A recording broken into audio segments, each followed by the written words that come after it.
সবাইকে অভিনন্দন জানাচ্ছি।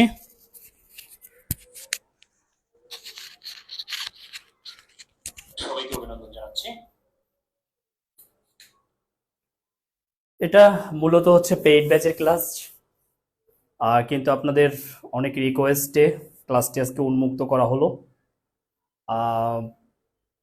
যদিও পেইড ব্যাচের আমি ভাই বোনদেরকে বলি, আমরা যখন সাম্প্রতিকের কথা বলি যে আসলে সাম্প্রতিক কোন জায়গাটায়, যেমন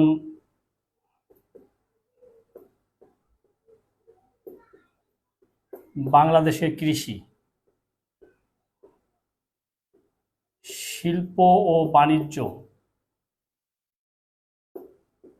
অর্থনীতি, জাতীয় অর্জন, মূলত এই চারটা জায়গা থেকে চারটা প্রশ্ন আসে। আমি আপনাদের যখন লেকচার দেই শেষ দিকে, আন্তর্জাতিক শেষ করার পর যখন শেষ দিকে লেকচার দেই তখন এই আলোচনাগুলো করেছি। আপনারা যারা সাম্প্রতিকের জন্য আবেদন করেছেন তারা হয়তো রেগুলার ক্লাসে ছিলেন না, তারা ক্লাসগুলো দেখেন নাই। এই টপিকসের সাথে যেমন সাম্প্রতিক কৃষির সাথে আলোচনা করেছি, সাম্প্রতিক শিল্প বাণিজ্যের সাথে আলোচনা করেছি, অর্থনীতি, জাতীয় অর্জন প্রত্যেকটারই হচ্ছে সাথে সাম্প্রতিক আলোচনা করে দিয়েছি। তারপরও যেহেতু আমাদের পেইড ব্যাচে আমরা 90টা ক্লাস নেওয়ার কথা ছিল, আমরা 146টি ক্লাস নিয়েছি, অর্থাৎ মানুষ কমিটমেন্ট দেয় 90, নেয় 70, আমরা কমিটমেন্ট দিয়েছি 90, নিয়েছি 146টি ক্লাস। এরপরও যেহেতু আবেদন আসছে, আমরা আপনাদের আবেদনকে কখনোই করিনি, মানে ডিনাই করিনি, আজকেও করলাম না। যেহেতু 26 তারিখে পরীক্ষা, আর এই পরীক্ষার আগে একটু আলোচনা করলে যদি আপনাদের উপকার হয়, সেই উপকারটাই হোক, সেটা কাজে লাগুক, এই আশা নিয়েই হচ্ছে আজকে লাইভে আসা। আজকে শুধু সাম্প্রতিক নিয়েই কথা বলবো না, আজকে ওভারঅল 30 মার্কের, এই যে বাংলাদেশ বিষয়াবলীর যে 30 মার্ক, এই 30 মার্কের একটা সাজেশন পাবেন, 30 মার্কসের একটা সাজেশন পাবেন, এবং যেখানে যেখানে সাম্প্রতিক এবং যতটুকু সাম্প্রতিক পড়া দরকার ততটুকু জায়গা থেকে বা জায়গা নিয়ে আলোচনা করব। ঠিক আছে স্যার, আপনাদের সার্ভিস খুবই ভালো। জি, সাথে সাম্প্রতিক আলোচনা হয়েছে, মনিরামণি জি, আলোচনা সাম্প্রতিক করেছি। যারা রেগুলার ক্লাস করে তারা জানে যে সাম্প্রতিক হয়েছে প্রত্যেকটা টপিকসের সাথে। হয়তো রেগুলার যারা করে না তারা এরকম সাম্প্রতিকের জন্য একটা আবেদন করেছে। যাই হোক, আমরা যদি বাংলাদেশ বিষয়গুলির একটা অংশ দেখি, সেটা হলো ইতিহাস, এখানে তেমন কোনো সাম্প্রতিক হওয়ার কোনো সুযোগ নেই। আমরা যদি দেখি সংবিধান ও সংবিধান, সরকার ব্যবস্থা, এটা সংবিধানেরই অংশ, রাজনৈতিক ব্যবস্থা,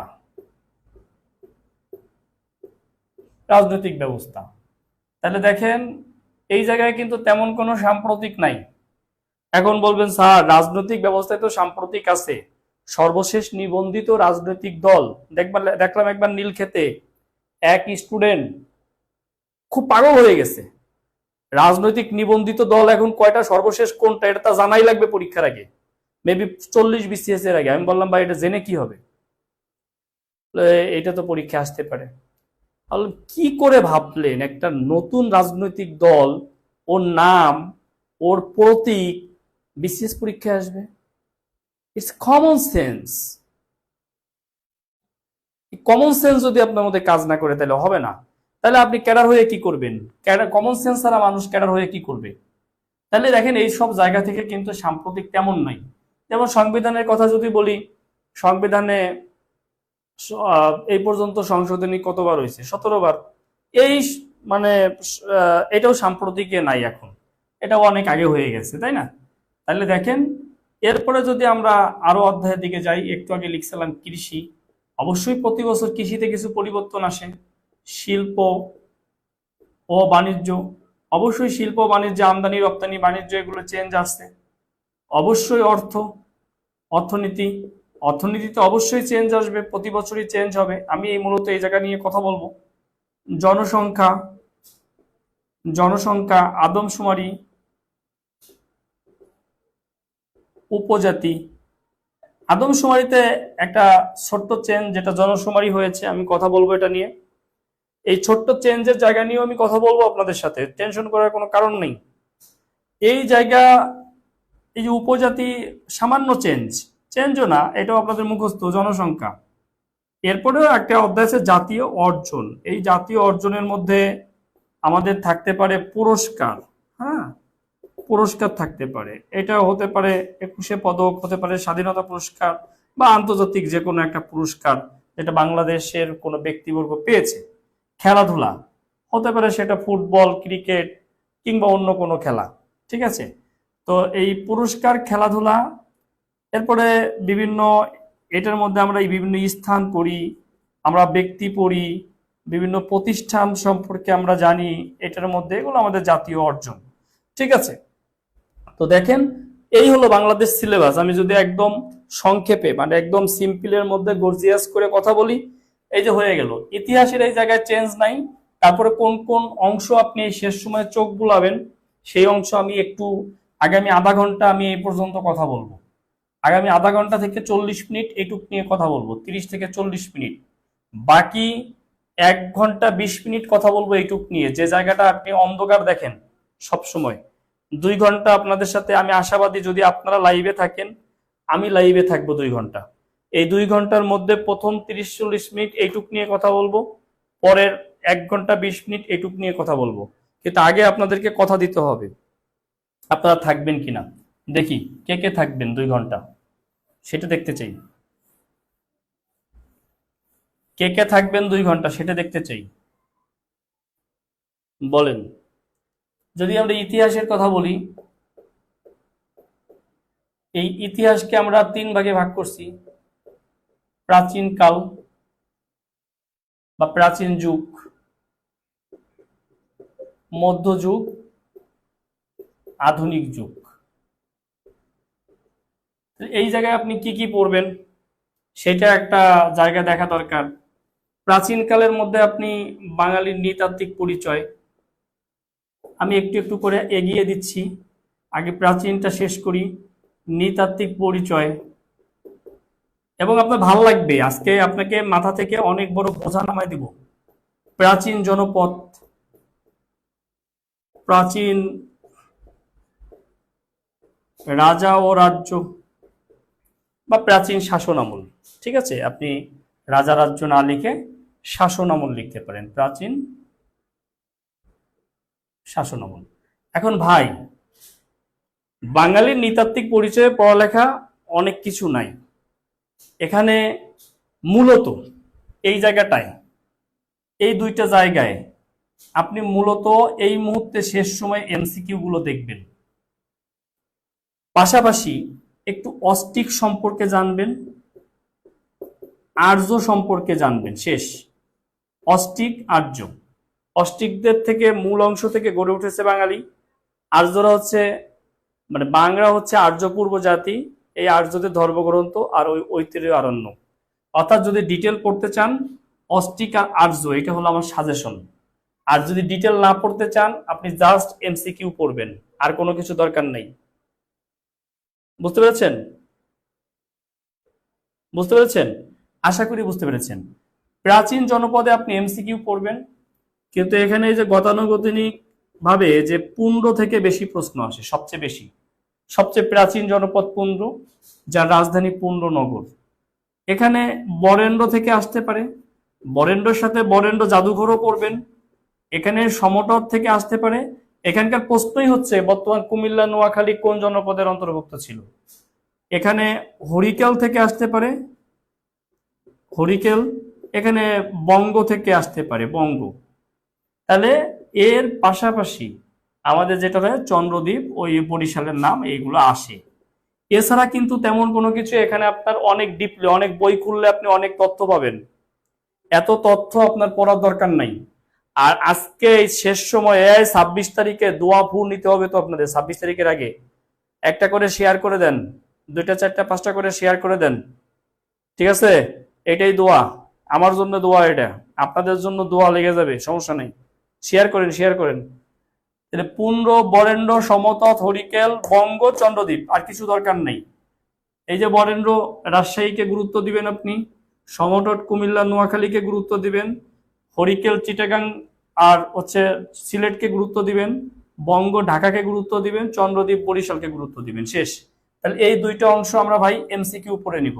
এই মুহূর্তে জাস্ট আপনার কাছে যে বইটা আছে ওই বইটা দেখে এই এমসিকিউ গুলো আপনি জাস্ট একটু পড়ে নেবেন। তাহলে আপনার ইতিহাসের এই প্রাচীন যে দুইটা অংশ, এবং ইভেন যদি ব্যতিক্রম কিছু না ঘটে, ধরেন 45-এ ব্যতিক্রম ঘটছে, সেটা হলো প্রশ্ন শুরুই করছে 1942 সাল থেকে, ভারত ছাড় আন্দোলন থেকে 45-এর প্রশ্ন শুরু করেছিল, এর আগে থেকে কোনো প্রশ্ন করে নাই। এইটা হচ্ছে ব্যতিক্রম, কিছু করার নেই, এই জায়গায় কিছু করার নাই, আপনি এটা না আসলে কিছু করার নেই। কিন্তু আমাদেরকে আবার যদি দেখি 44-43, তাহলে 15 থেকে প্রশ্ন আসছে, সমতট থেকে প্রশ্ন আসছে। তাহলে প্রাচীন শাসন আমলের মধ্যে আমরা যদি এই জায়গাটা একটু দেখার চেষ্টা করি, যে এখানে মৌর্য যুগ আছে, হ্যাঁ মৌর্য শাসন, গুপ্ত আছে, তারপরে হচ্ছে গৌড় আছে, হ্যাঁ এখানে মাৎস্যন্যায় হয়েছিল, মাৎস্যন্যায়, এখানে পাল শাসন আমল আছে, এখানে সেন শাসন আমল আছে। আমাকে যদি বলেন যে এই জায়গায় আপনি কি পড়বেন, এখন যদি খুব ডিপলি প্রশ্ন করে, খুব ডিপলি, যেমন আমি আমাদের স্টুডেন্টকে, আমাদের ব্যাচের স্টুডেন্টকে খুব ডিপলি পড়াইছি এসব জায়গায়, যে কেশব সেন নিয়ে মাথা নষ্ট করার দরকার নাই। খালি কেশব সেন সেন বংশেরই সমস্যা না, পাল বংশেও সমস্যা আছে। সর্বশেষ মানে শেষ পাল যে শাসক কে, এটা ম্যাক্সিমাম জানে না, এবং বাজারের কোনো বইও নাই। আপনার গুপ্ত যুগে কয়জন শাসক ছিল, শেষ শাসক কে, মধ্য যুগে কয়জন শাসক ছিল, কে শেষ শাসক, এখন এগুলো কথা বলে লাভ নেই, কারণ এগুলো বললে আপনাদেরকে পেইন দিতে চাই না। এইসব জায়গায় অনেক কিছু আছে। এই যে মৌর্য যুগ, চন্দ্রগুপ্ত মৌর্য এবং চাণক্য নিয়ে একটু পড়ালেখা করেন। গুপ্ত মূলত দ্বিতীয় চন্দ্রগুপ্ত বেশি ইম্পর্টেন্ট গুপ্ত যুগের। গৌড়, গৌড়তে শশাঙ্ক, হর্ষবর্ধন দুইজনই গুরুত্বপূর্ণ। মাৎস্যন্যায়ের সময়কালটা গুরুত্বপূর্ণ। পাল আমলে মূলত ধর্মপাল ও সোমপুর বিহার, এইটা গুরুত্বপূর্ণ পাল আমলে। সেন আমলে মূলত হচ্ছে, সেন আমলে হচ্ছে লক্ষণ সেন, কেশব সেন গুরুত্বপূর্ণ, ইভেন বল্লাল সেনও গুরুত্বপূর্ণ। সেন আমল আপনি এমসিকিউ পড়ে পার করেন, পাল আমলে এমসিকিউ পড়েন এবং ধর্মপাল ও সোমপুর বিহার পড়েন। মাৎস্যন্যায়ের সময়কাল এবং মাৎস্যন্যায় মানে অরাজকতা শেষ। গৌড়ের শশাঙ্ককে পড়েন, হর্ষবর্ধনকে পড়েন। গুপ্ততে আপনি দ্বিতীয় চন্দ্রগুপ্তকে পড়েন, যদি আপনার সময় থাকে তাইলে আপনি সমুদ্রগুপ্তকে পড়েন, নাহলে দরকার নেই। মৌর্য যুগে আপনি চন্দ্রগুপ্ত মৌর্যকে পড়েন, আপনি তার যে প্রধানমন্ত্রী চাণক্যকে পড়েন আর অশোককে পড়েন, হয়ে যাবে আপনার এই জায়গায়। তো এই যে এইটা আপনি পড়লেন, এই সময় 3জন পরিবিরাজক আমরা পড়ব। 3জন পরিবিরাজক আছে। এই পরিবিরাজকটা হচ্ছে কার আমলে আসছিল, কোথাতে আসছিল। যেমন মেগাস্তিনিস সর্বপ্রথম পরিবিরাজক আসে, তাহলে সে কোথা থেকে আসছে, গ্রিস থেকে আসছে। কার আমলে আসছে, এই যে এই শাসনের সময়, এর আগে ভারতবর্ষে যারা শাসন করতো সেটা ছিল গ্রিক শাসন, আর এই গ্রিক শাসক ছিল হচ্ছে আলেকজান্ডার। এই আলেকজান্ডারের শাসনের সময় এখানে কিন্তু যে শাসন করত তার প্রধান সেনাপতি সেলুকাস, এই সময় কিন্তু মেগাস্তিনিস ভারতবর্ষে প্রথম আসে এবং ইন্ডিকা নামক গ্রন্থ লেখে। তাইলে আপনি এই জায়গা থেকে একটু ভালো করে পড়েন। এরপরে আপনি দেখবেন গুপ্ত যুগে একজন পরিবিরাজক দেখবেন, গৌড় যুগে একজন পরিবিরাজক দেখবেন। গৌড় যুগে মূলত হিউয়েন সাংকে দেখবেন, এটা হর্ষবর্ধনের সময় আসে।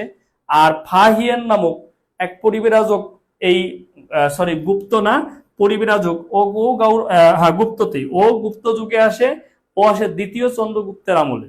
তাহলে এই যে ফাহিয়েন এবং হচ্ছে হর্ষবর্ধন দুইজনই কিন্তু চাইনিজ, হ্যাঁ চীনা পরিবিরাজক। এই যে 3জন পরিবিরাজক পড়লেন, এই সব জায়গার রাজধানী পড়বেন, কোন কোন রাজধানী ছিল। তাহলে এখানে দেখবেন এমসিকিউ, পরিবিরাজক, পরিবিরাজক, রাজধানী, রাজধানী এবং কার কি অবদান। আমি যতটুকু বলছি ওইটুকু পড়লে অবদান বুঝতে পারবেন আপনি, এখানে আর সময় আমি দিব না। তাহলে এই যে প্রাচীন যুগ হয়ে গেল, এরপরে আসেন মধ্যযুগ। মধ্যযুগ হলো মুসলিম শাসন। এই মুসলিম শাসনের মধ্যে এই মুহূর্তে মুসলিম শাসনটা এত ভাস্ট এত শাসক, এত কিছু, আপনি যদি এই মুহূর্তে মুসলিম শাসন ধরে সবটা পড়ার চেষ্টা করেন, আপনি বিপদে পড়ে যাবেন। যারা এর আগে পড়ালেখা করেন নাই তাদের এটা রিভিশন দেওয়া খুব কঠিন হয়ে যাবে। এই কারণে এইখানে আপনি যেটা করবেন, এইখানে আপনি এমসিকিউ গুলো একটু ভালো করে পড়বেন, আর গুরুত্ব দিবেন মুঘল শাসনকে। মুঘল শাসন আমলের এই জায়গাকে গুরুত্ব দিবেন, এই শাসন আমলের বিভিন্ন শাসক, তাদের অবদান এবং তাদের সময় যে রাজধানী ছিল এটাকে গুরুত্ব দিবেন। আরেকটা গুরুত্ব দিবেন, এই মধ্যযুগে আমাদের আরেকটা যে শাসন আমল সেটা হলো সুলতানি শাসন। এই সুলতানি শাসন ভারতবর্ষেও ছিল, বাংলায়ও ছিল। তাহলে ভারতবর্ষের সুলতানি শাসনের চেয়ে গুরুত্ব দিব হচ্ছে আমরা বাংলায় সুলতানি শাসন। তাহলে সুলতানি শাসন আপনারা বাংলায় গুরুত্ব দিবেন। এই সুলতানি শাসনের যে রাজধানীগুলো আপনি আহ যেটা থেকে শুরু করবেন, ইলিয়াস শাহ, হ্যাঁ, এই জায়গায় গুরুত্ব দিবেন, ইলিয়াস শাহকে গুরুত্ব দিবেন, মানে ফখরুদ্দিন মোবারক শাহকে গুরুত্ব দিবেন, ইলিয়াস শাহকে গুরুত্ব দিবেন, নাসিরউদ্দিন নুসরত শাহকে গুরুত্ব দিবেন, গিয়াসউদ্দিন আজম শাহকে গুরুত্ব দিবেন। এই সময় বিভিন্ন ঘটনাগুলো আছে, এই জায়গায় গুরুত্ব দিবেন। তাইলে মুঘল, সুলতানি, এর পাশাপাশি আপনি সুবাদারি দেখবেন। সুবাদারিতে সবাইকে দেখার দরকার নেই, তিনজন সুবাদারকে আপনি ভালো করে পড়বেন। তার মধ্যে একজন হইল ইসলাম খান, সুবাদারি শাসনে কাকে কাকে পড়বেন? ইসলাম খান। আর একজন হইল মীর জুমলা, মীর জুমলা। আরেকজন হইল শায়েস্তা খান। এই তিনজন সুবাদারকে আপনি একটু পড়বেন, তাহলে কিন্তু সুবাদারির এই জায়গাটা আপনার হয়ে যাচ্ছে। নবাবিতে আপনি দুইজন নবাবকে পড়বেন, একজন হলো প্রথম নবাব মুর্শিদ কুলি খান, আর একটা সিরাজউদ্দৌলা, নবাব সিরাজউদ্দৌলা। এইটা পড়ার পরে এইখানে একটা গুরুত্বপূর্ণ ঘটনা আছে, সেটা হলো বক্সারের যুদ্ধ। এই বক্সারের যুদ্ধ হয় 1764 সালে। এই জায়গাটা একটু দেখবেন। মধ্যযুগ শেষ, আপনার এত প্যারা নেওয়ার দরকার নাই, বাকিটা এখন এমসিকিউ দেখবেন। এইগুলো ডিপলি কেউ এখন প্রিপারেশন নিতে যাবেন না, ডিপলি কেউ এগুলো আপনি এখন পড়তে যাবেন না, পড়লে বিপদে পড়বেন। ঠিক আছে? এইসব আমি যে সব জায়গা দেখাচ্ছি, কেউ যদি একটু চোখ বোলাতে পারেন, বাংলাদেশ সাবজেক্টটা তার 3 ঘন্টা 4 ঘন্টা পড়লে শেষ হয়ে যাবে, রিভিশনটা আর কি, বা 5 ঘন্টা বা একদিনের হাফ বেলা পড়লে তার এটা শেষ হয়ে যাবে। যদি শেষ হয়ে যায়, আপনার 200 মার্কের মধ্যে 30 মার্কের একটা বোঝা মাথা থেকে নেমে যাবে কিন্তু। ঠিক আছে? এরপরে যদি আমরা দেখি যে ইউরোপীয় বণিকদের আগমনের ইতিহাস, এই ইউরোপীয় বণিকদের মধ্যে এদের মধ্যে প্রথম আসে হচ্ছে পর্তুগিজরা। ওই প্রশ্নই ঘুরাই ফিরে আসে যে কোন ইউরোপীয় বণিকরা ভারতবর্ষে প্রথম আসে। তাইলে পর্তুগিজরা প্রথম আসে, শেষ। এখানে আর আপনার প্যারা নেওয়ার দরকার নেই। তাহলে কি নিচ্ছেন? আধুনিক যুগ। এই যে আধুনিক যুগের কথা আমি যে বলছি একটু আগে, এই যে দেখেন, এই যে আধুনিক যুগ,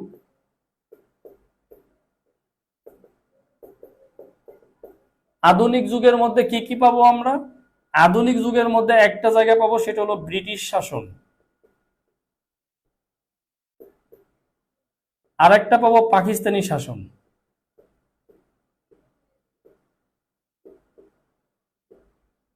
আর একটা পাবো হচ্ছে মহান মুক্তিযুদ্ধ। দেখেন, এইখানে যদি গুরুত্ব দিতে বলেন তাহলে অবশ্যই পাকিস্তানি শাসন এবং মহান মুক্তিযুদ্ধ গুরুত্বপূর্ণ।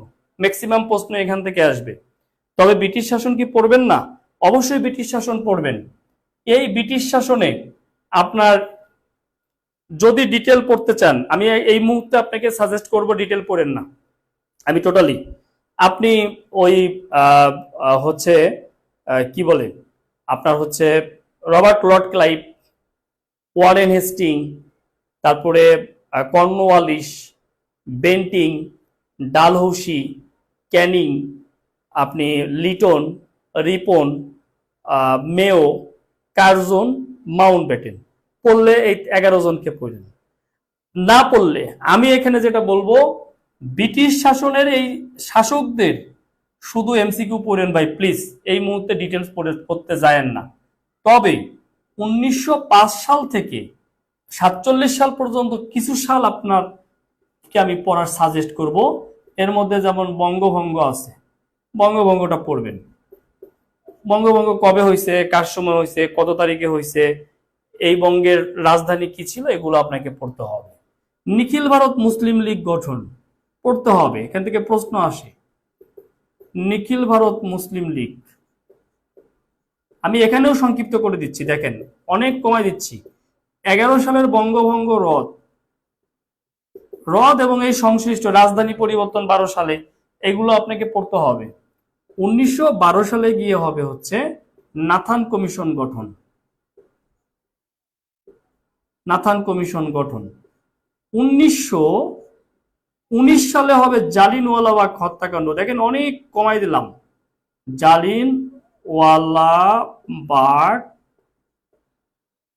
হত্যাকাণ্ড 1919 সালে গিয়ে। এরপরে আর মাঝখানে দরকার নাই পড়ার, আপনি তো এমনিতে এমসিকিউ এই জায়গায় পড়বেনই, কিন্তু যে টপিকগুলো এই মুহূর্তে আপনি একবার করে রিভিশন দিবেন সেটা আমি বলতেছি।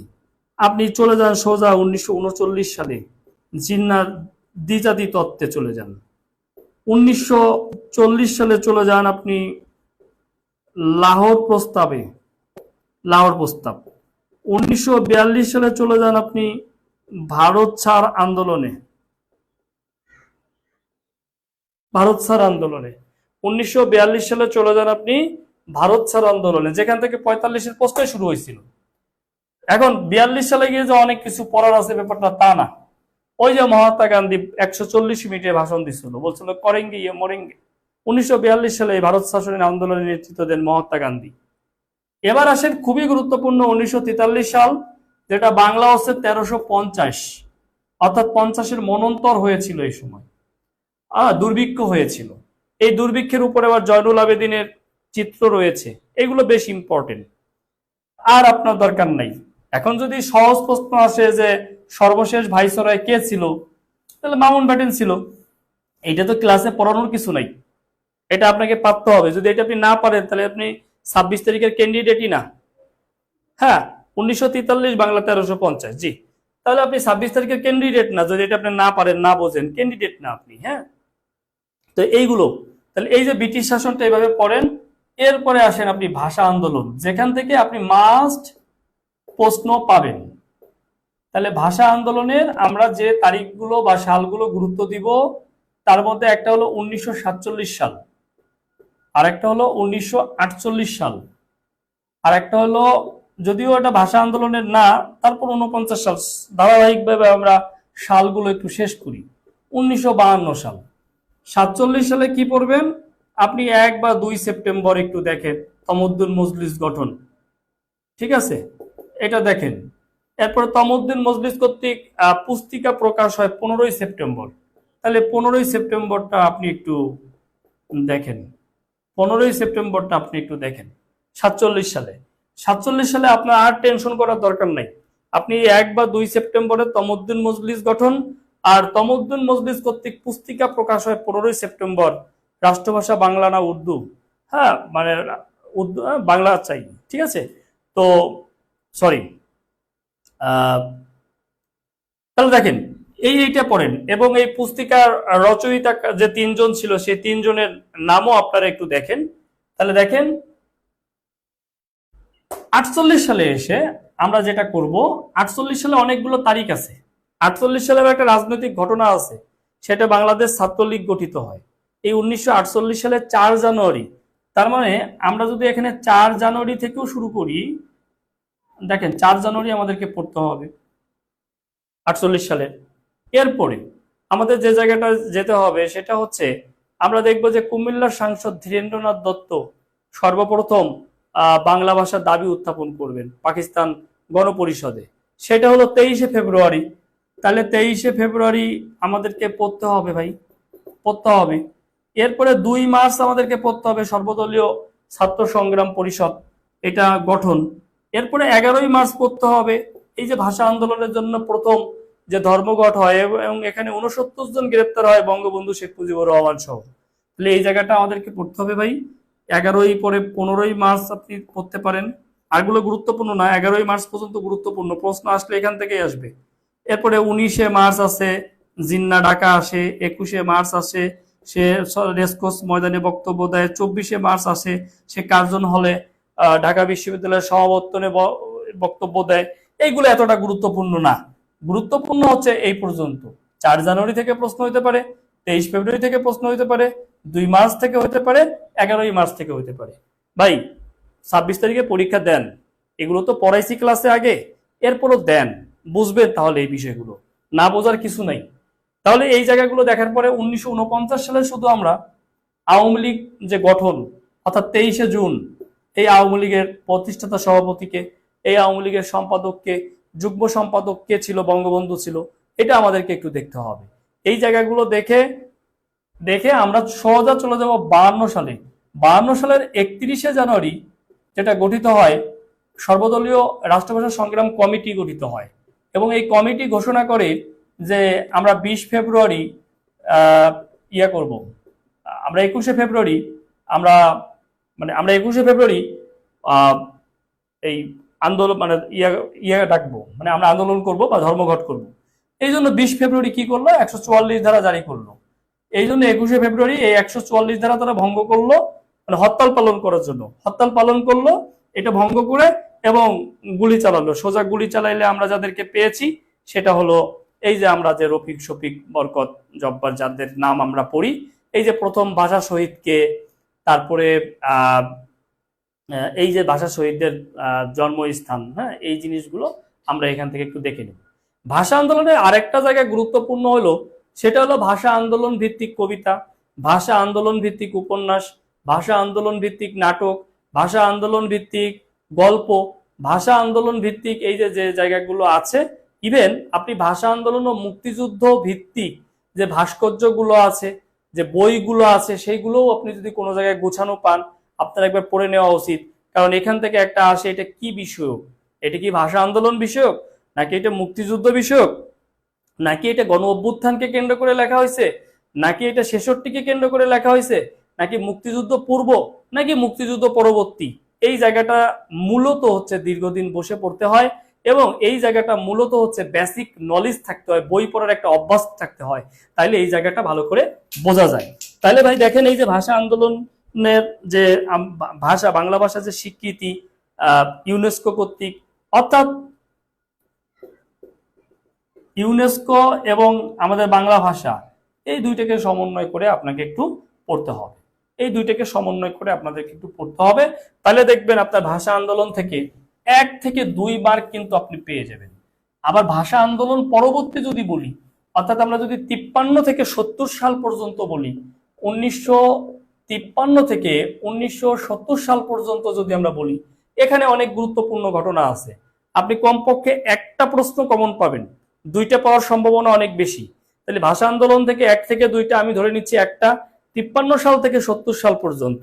এখন গুরুত্বপূর্ণ কোন জায়গায় বেশি সেটা আমি বলে দেব। এখন ধরেন যুক্তফোরণ গঠন, তাহলে যুক্তফোরণ গঠন সম্পর্কে হালকার পর ঝাপসা জানেন, এখানে অনেক ডিপলি পড়ার দরকার নেই, এখানে প্রয়োজনে আপনি এমসিকিউ পড়েন।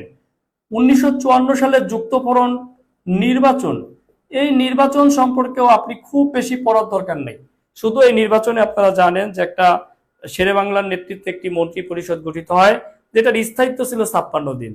এইখানে বঙ্গবন্ধু কি মন্ত্রিত্ব পান, এটা ইম্পর্টেন্ট, আর কোনো কিছু ইম্পর্টেন্ট না।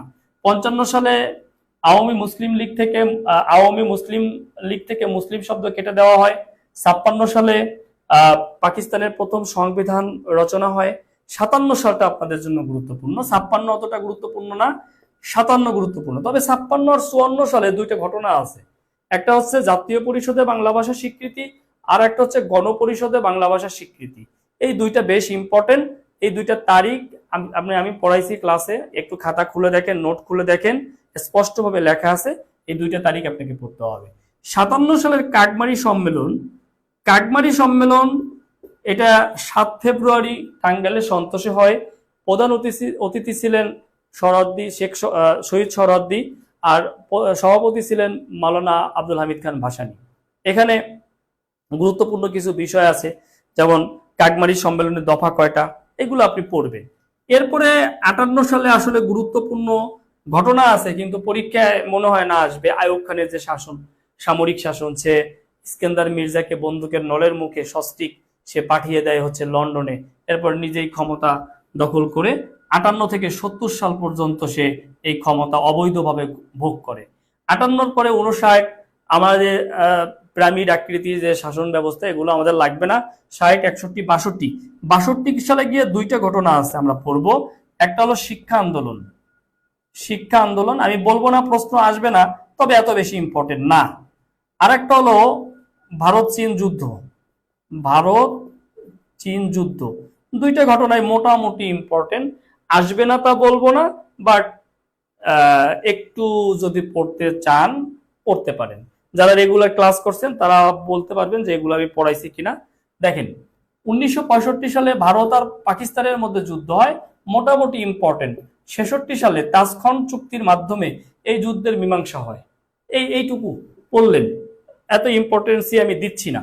কিন্তু 1966 সালের যে 6 দফা কর্মসূচি, এখান থেকে কিন্তু আপনি প্রশ্ন পাবেন। 6 দফা কর্মসূচি থেকে কিন্তু প্রশ্ন আপনি পেয়ে যাবেন। কেন পেয়ে যাবেন? কারণ এই যে 6 দফা কর্মসূচি আপনি দেখবেন 47 BCS দিয়ে বের হয়ে দেখেন 6 দফা থেকে একটা প্রশ্ন পাবেন। আমি এখন 6 দফা পড়াবো না, সেই টাইমও নাই, সেই ধৈর্য আপনাদের কাজ করবে না। কিন্তু 6টা দফা একটু ব্যাখ্যা সহ পড়ে যায়।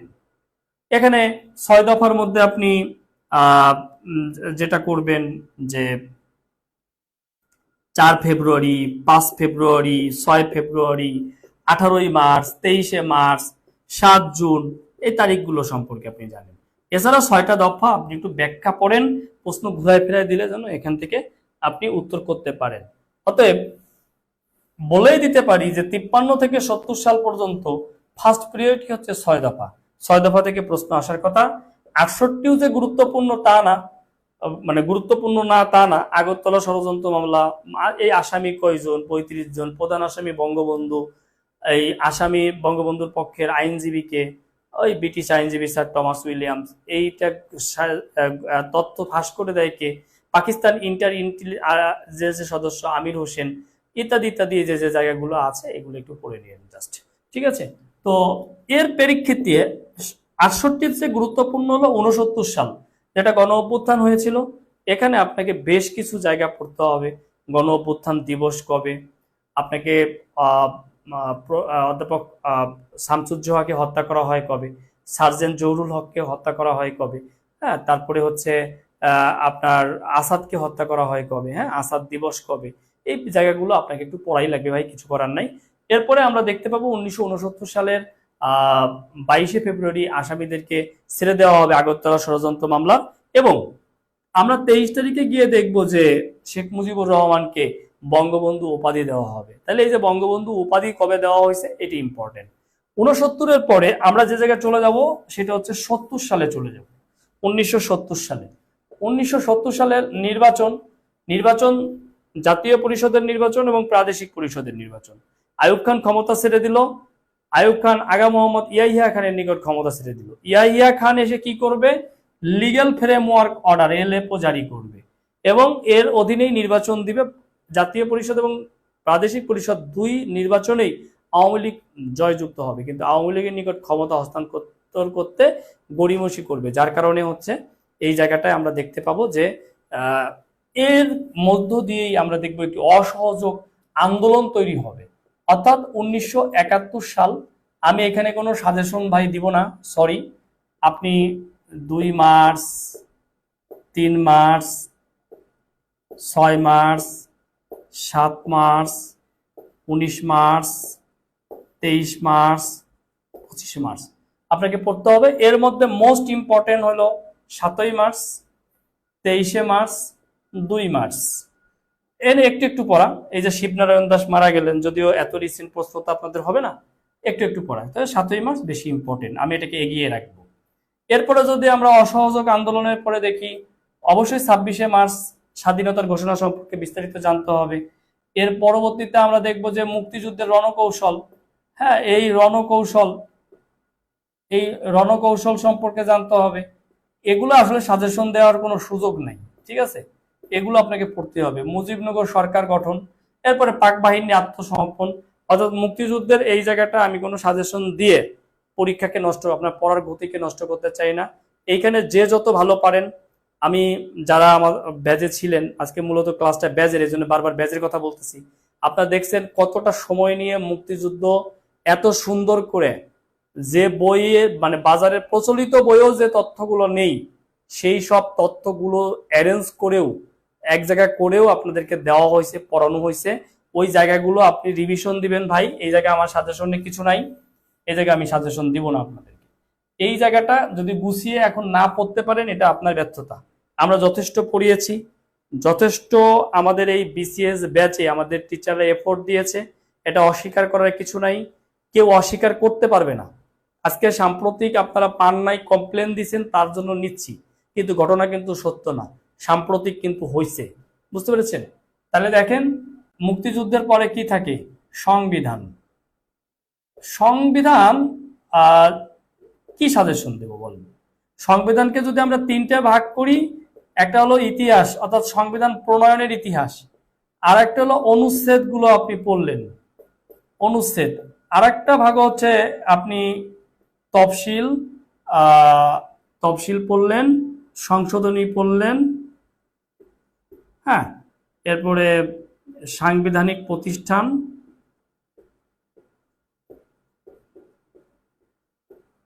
ও পদ, এরপরে হচ্ছে আপনি কে কাকে শপথ পড়ায়।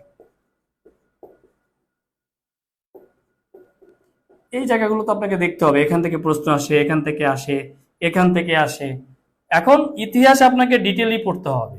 এই মুহূর্তে আপনি সংবিধান অনেক পড়তে পারবেন না, তবে যে সকল অনুচ্ছেদগুলো একবার করে দেখবেন, আমি একটু লিখে দিই সাজেশন আকারে। বাকি তফসিলের মধ্যে আপনি 4, 5, 6, 7 চারটা তফসিলই আপনাকে দেখতে হবে, সংক্ষেপে দেখলেও দেখতে হবে।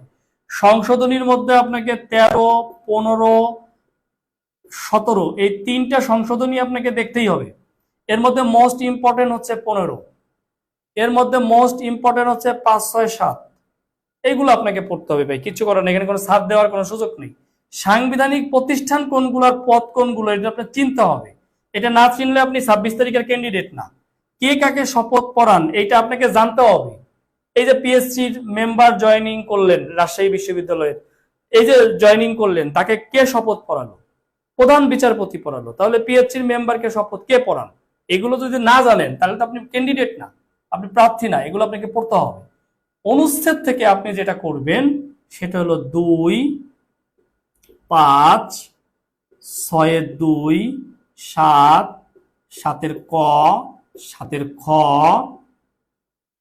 11, 12, 15, 17, 18 ক, 19, 20, 21, 22, 23, 24, 25, 22, 25, 26 পর 27, 28, 29, 31, এগুলো একবার চোখ বুলায় যান। হ্যাঁ, ইভেন অনুচ্ছেদ থেকে যে প্রশ্নগুলো আসছে প্রিভিয়াস, সেগুলো পড়তে হবে। চলাফেরার স্বাধীনতা, পেশাবৃত্তি, দেখেন 41, 47, 48, 52, 55, 59, 60, 64, 65, 70, 77, 77, 81 খুবই গুরুত্বপূর্ণ, 81, 84, 87 খুবই গুরুত্বপূর্ণ, 87, 91, 92, 95, এখানে কি আমরা 40, 41, 42 না, 42 না, 44, মূলত 44। এখানে এসে 102, 108, 117, 126, 136, 137, 142। এই তো, আপনি যার হাতে সময় আছে তারা এই অনুচ্ছেদগুলো একবার করে চোখ বোলান, আশা করি উপকৃত হবেন। আমি আশাবাদী আপনারা উপকৃত হবেন। সংবিধান শেষ। সরকার ব্যবস্থার মধ্যে তিনটা ভাগ। একটা হচ্ছে আপনারা জানেন যে নির্বাহী বিভাগ,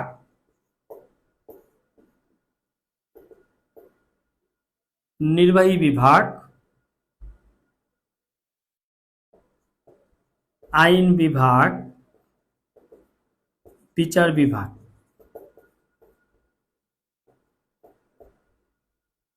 এর আরেক নাম হলো শাসন বিভাগ। এখন দেখেন, আপনি যদি আমাকে প্রশ্ন করেন এই তিন বিভাগের মধ্যে আপনি কোন বিভাগকে বেশি পড়বেন, আগে এগিয়ে রাখবেন কোনটা, আমি বলবো অবশ্যই আইন বিভাগ আপনি ভালো করে পড়বেন। মানে জাতীয় সংসদ মাস্ট, এখান থেকে প্রশ্ন পাবেন। জাতীয় সংসদ এখান থেকে আপনি প্রশ্ন পাবেনই, মাস্ট পাবেন, প্রশ্ন পাবেন। তাহলে আমি এগিয়ে রাখতেছি আইন বিভাগকে, আপনি আইন বিভাগ ভালো করে পড়েন। এরপরে দ্বিতীয়ত নির্বাহী বিভাগ বা শাসন বিভাগ। এখানে প্রধানমন্ত্রী কোন কোন জায়গার প্রধান, তারপরে রাষ্ট্রপতি কোন কোন জায়গার প্রধান, এরপরে হচ্ছে এক নেক পড়েন, এখানে নেক পড়েন, নিকার পড়েন, এই জায়গাগুলো একটু পড়েন।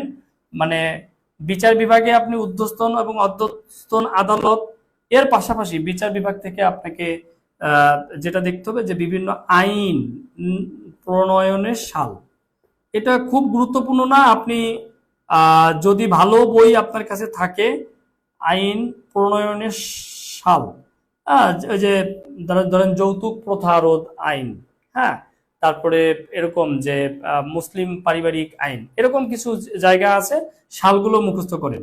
এছাড়া তো বিচার বিভাগে আপনি অনেক কিছু পড়তে পারবেন না। এই জায়গা যেটা আছে সেটা হচ্ছে স্থানীয় সরকার ব্যবস্থা। এই স্থানীয় সরকার ব্যবস্থাটা অর্থাৎ এখানে ইউনিয়ন পরিষদ, উপজেলা পরিষদ, জেলা পরিষদ, পৌরসভা, সিটি কর্পোরেশন, এই জায়গাটা আপনাকে পড়তে হবে। প্রথম উপজেলা নির্বাচন কবে হয়, উপজেলা পরিষদ গঠিত হয় কবে, ইউনিয়ন পরিষদের সদস্য কত, উপজেলা পরিষদের সদস্য কত, বর্তমান পৌরসভা কয়টি, বর্তমান সিটি কর্পোরেশন কয়টি, সর্বশেষ পৌরসভা কোনটি, সর্বশেষ সিটি কর্পোরেশন কোনটি, এই ধরনের তথ্য আপনাকে কিন্তু পড়তে হবে এই জায়গা থেকে। এছাড়াও এখানে ইয়ে আছে আপনার ফিল্ড অ্যাডমিনিস্ট্রেশন এবং সেন্ট্রাল অ্যাডমিনিস্ট্রেশন আছে। এই সেন্ট্রাল অ্যাডমিনিস্ট্রেশনের আবার আমরা যদি দেখি মানে কেন্দ্রীয় যেটার ইয়ে হচ্ছে কেন্দ্রীয় প্রশাসন, আমরা দেখব যে বিভাগীয়, হ্যাঁ, এটার ভাগ আমরা পাবো যে কেন্দ্রীয় প্রশাসনের মধ্যে আমরা দেখব যে এখান থেকে একটা প্রশ্ন আসে যে মন্ত্রণালয়, হ্যাঁ, মন্ত্রণালয়ের নির্বাহী প্রধানকে আর প্রশাসনিক প্রধানকে। মন্ত্রণালয়ের নির্বাহী প্রধান হচ্ছে একজন মন্ত্রী, প্রশাসনিক প্রধান হচ্ছেন একজন সচিব। তাহলে এখানে দেখবেন আপনারা এই মন্ত্রণালয়ের, আমরা এখানে মন্ত্রণালয় পাবো, মানে সিরিয়াল যদি আমি একটু বলি যে আমরা এখানে মন্ত্রণালয় পাবো, আমরা এখানে অধিদপ্তর পাবো যেটা মন্ত্রণালয়ের অধীনে, আমরা এখানে পরিদপ্তর পাবো যেটা অধিদপ্তরের অধীনে, আর তার আগে পাবো আমরা সচিবালয়, সবার উপরে আমরা পাবো সচিবালয়, যেটা দায়িত্বে একজন সিনিয়র সচিব, জ্যেষ্ঠ সচিব। মন্ত্রণালয়ে দুইজন দায়িত্ব, মন্ত্রী হচ্ছে একজন নির্বাহী প্রধান আর প্রশাসনিক প্রধান হচ্ছে সচিব। এর অধীনে হচ্ছে অধিদপ্তর, অধিদপ্তরের জয়েন্ট সেক্রেটারি কে করা হয় একজন প্রধান, পরিদপ্তরে একজন ইয়াকে করা হয়, ডিএস কে করা হয় পরিদপ্তরের প্রধান। এইখানে আমরা দেখবো যে পরীক্ষায় যেটা আসে যে পরিদপ্তরের প্রধানের পদবি কি, পরিচালক, অধিদপ্তরের মহাপরিচালক, মন্ত্রণালয়ের সচিব, হ্যাঁ, এর থাকে। তাহলে অধিদপ্তরের প্রধানকে বলা হয় মহাপরিচালক আর পরিদপ্তরের প্রধানকে বলা হয় পরিচালক। তাহলে এই জায়গাগুলো কিন্তু আমাদেরকে একটু পরিচ্ছন্নভাবে পড়তে হবে, তাইলে দেখবেন সরকার ব্যবস্থা এবং সংবিধান থেকে ৬-৭টা প্রশ্ন আপনি পেয়ে যাবেন। আমি যতটুকু বলছি এইটুকুকেই যদি আপনি একটু গুরুত্ব দেন, একটু নজর দেন, তাইলেই কিন্তু আপনার প্রশ্ন পাওয়া সম্ভব। রাজনৈতিক ব্যবস্থার মধ্যে খুব বেশি শ্রম দিয়েন না, কারণ এই যে এতক্ষণ যা পড়ছেন রাজনৈতিক ব্যবস্থার অনেক কিছু চলে আসছে। রাজনৈতিক ব্যবস্থা পড়তে গিয়ে আমরা অনেকে হিমশিম খাই অনেকগুলো। আমি যদিও একটু পেঁচাল আজকে বেশি পাচ্ছি, র্যান্ডম পেঁচাল পাচ্ছি, কারণ পুরো 30 মার্কে শেষ করব, এখনো মূল ক্লাসে আমি ঢুকিনি। মূল ক্লাসে ঢুকবো হলো কৃষির থেকে, যেটা সাম্প্রতিক পড়ানোর কথা, এইটা জাস্ট আমি ওভার দিচ্ছি।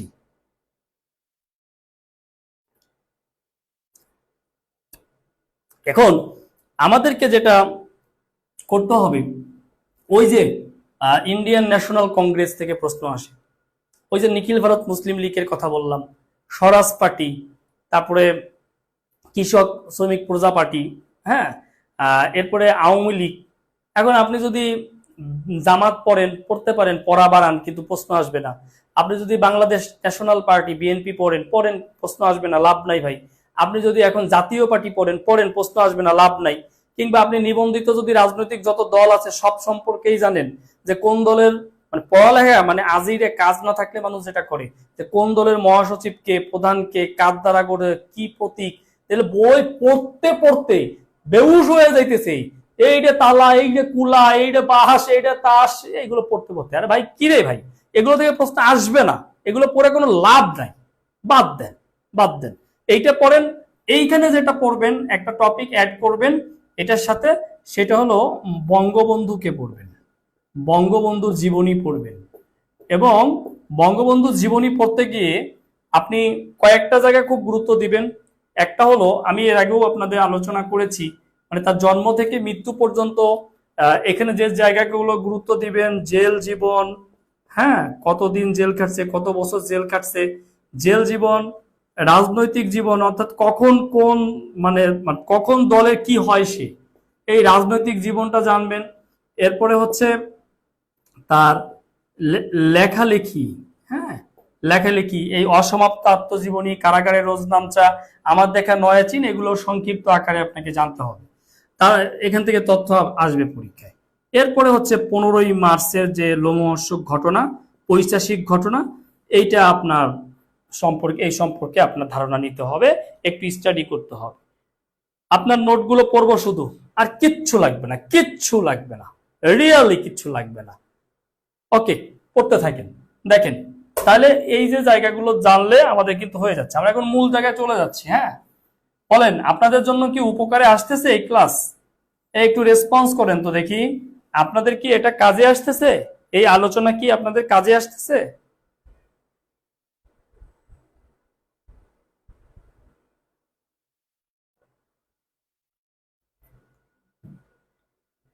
কোনো কথা নাই, আবেগে কাইন দালাইছেন নি? আচ্ছা, কাজে আসলে শেয়ার দেন না কেন? কাজে আসলে তো শেয়ার দিবেন, বোঝেন নাই? এই যে এক নজরে যে একটা সাবজেক্ট একদম এ টু জেড ইয়ে করে দিচ্ছি, কালকে ইংরেজি দিয়ে দিবে কবির ভাই, ইংলিশ গ্রামার এবং সাহিত্য। এই শোনেন, এই দুলাভাই দুলাভাই করতেছেন, দুলাভাই পারে 70 মার্ক টানা আলোচনা করতে। বাংলাদেশে আর একজন টিচার দেখান টানা 70 মার্ক আলোচনা করার মতো, দুলাভাই পারে এটা। বুঝতে হবে আপনাকে, টানা 70 মার্কের প্রত্যেকটা সিলেবাসের জায়গা নিয়ে, এবং শুধু জায়গা না, এ টু জেড আলোচনা করার ক্ষমতা রাখি। বুঝতে পারছেন? তো দিচ্ছি, সেটা যদি কাজে না লাগাইতে পারেন এটা ব্যর্থতা আপনার।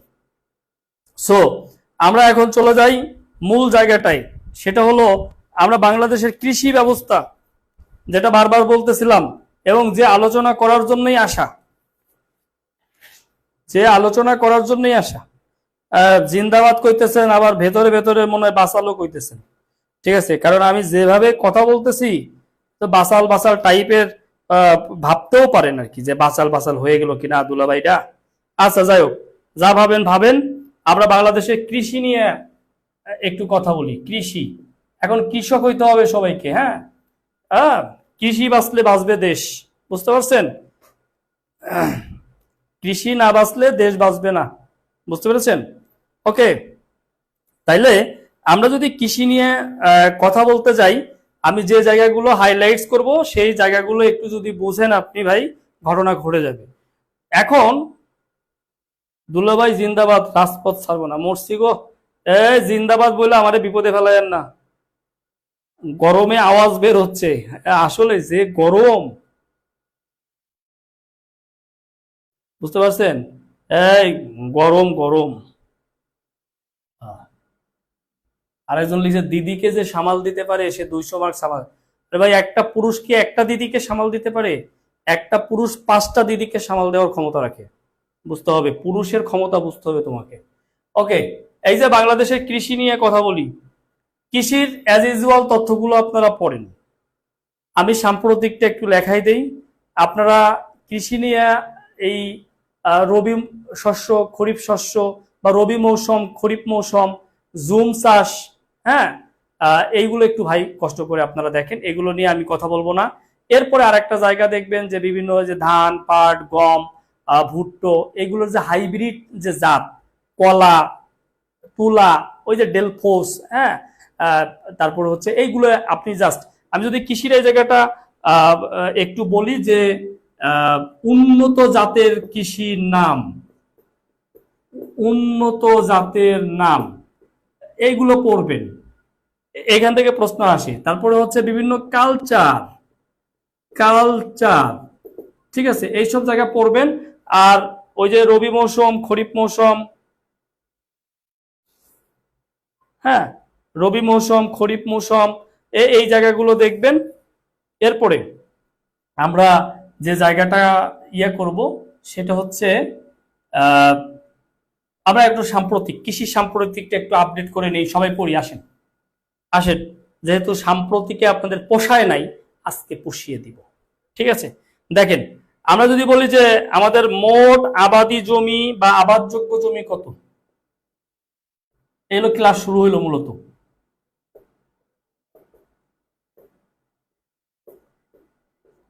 মোট আবাদযোগ্য জমি লিখে নেন সবাই, মোট আবাদযোগ্য জমি 88.29 লক্ষ হেক্টর, 29 লক্ষ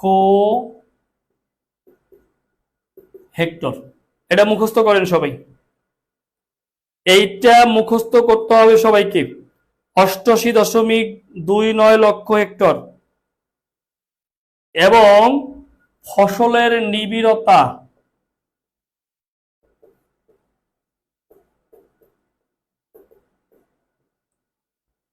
ফসলের নিবিড়তা 198% একরে, প্রতি একরে 198%। আর যদি এটা হেক্টরে বলে তাহলে হেক্টরে 80%, ঠিক আছে। তো এই জায়গাটা দেখবেন। এরপরে আসেন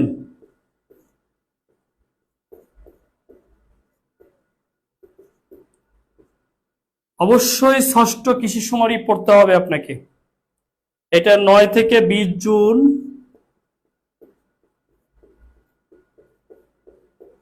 2019 সালে হয়েছে, এবং এটা চূড়ান্ত প্রতিবেদন প্রকাশ করে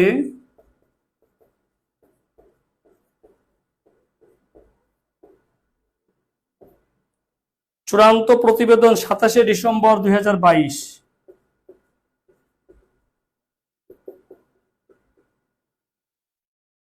এরপরে হচ্ছে এটার একটা স্লোগান ছিল, এই কৃষি সুমারির একটা স্লোগান ছিল, সেটা হলো কৃষি সুমারি সফল করি। এটা ক্লাসে করেন, লাইভে করেন, লাইভে শেষ করেন, এটা নিয়ে প্যারা নেওয়ার দরকার নাই। কৃষি সুমারি সফল করি, সমৃদ্ধ বাংলাদেশ গড়ি।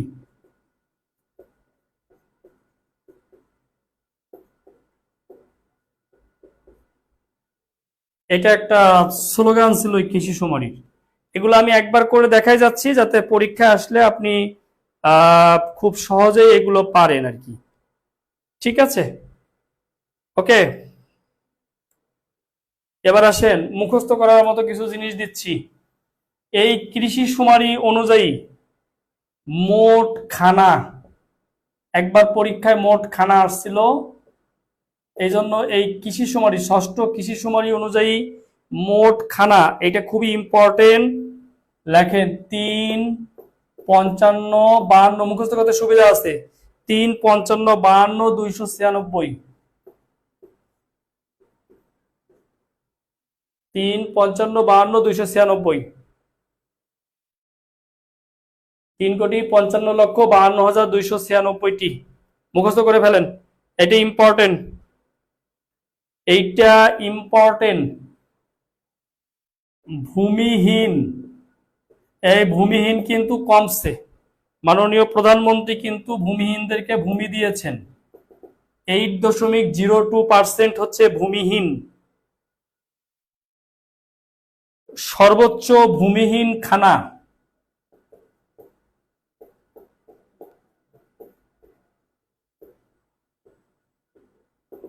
সর্বোচ্চ ভূমিহীন খানা ঢাকা বিভাগ,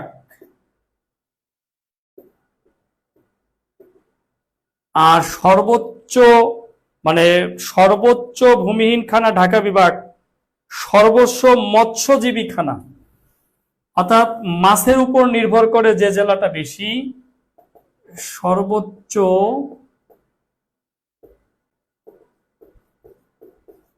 মৎস্যজীবী খানা, এটা তো বরিশাল বিভাগ। এই বিভাগের মানুষ মৎস্য শিকারের উপরে বেশি নির্ভরশীল। দেখেন,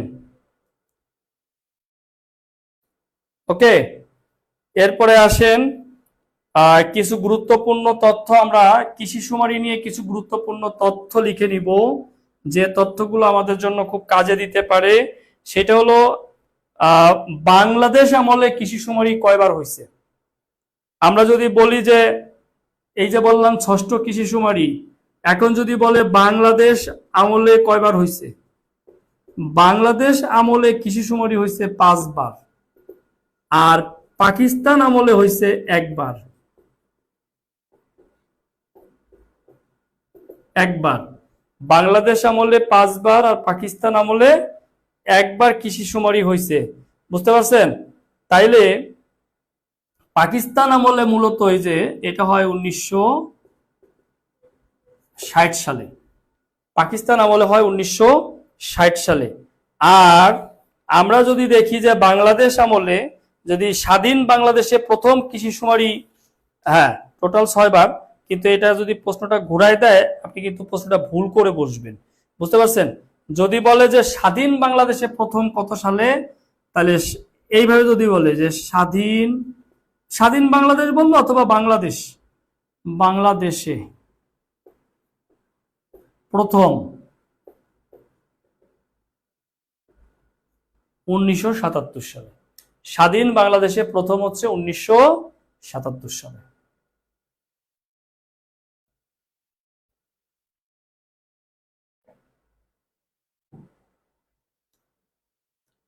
ওকে, দেখেন লেবুর জুস খাচ্ছি আর পড়াচ্ছি, কিচ্ছু করার নাই, অবস্থা খারাপ।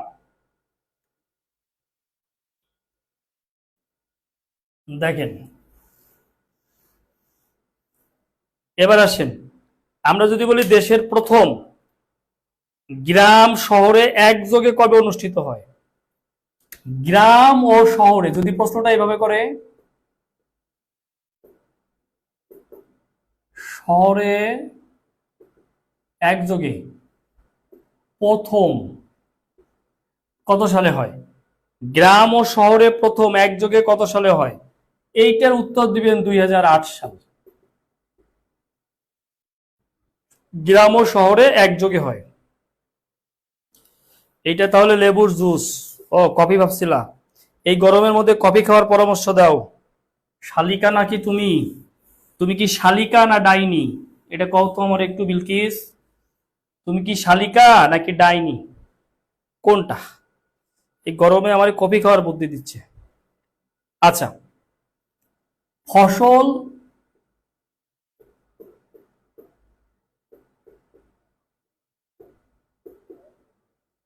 উৎপাদনে বাংলাদেশ, ফসল উৎপাদনে বাংলাদেশ, ওকে। দেখেন, ফসল উৎপাদনে বাংলাদেশের কথা যদি আমরা বলি, দেখেন পাট, এই যে লেখেন আমার সাথে লেখেন, পাট, সুপারি, সুপারি চিনেন তো, সুপারি চিনেন তো, হ্যাঁ ওই যে মধ্যযুগ পড়তে গিয়ে কিসের পরশে ঠোঁট লাল হয়, পড়েন নাই? হ্যাঁ কিসের, মনে নাই? পড়েন নাই কেউ? হ্যাঁ কেউ পড়েন না? আলাওল পড়েন, আলাওল। ওকে, পাট, সুপারি আর শুকনা মরিচ, শুকনা মরিচ, এই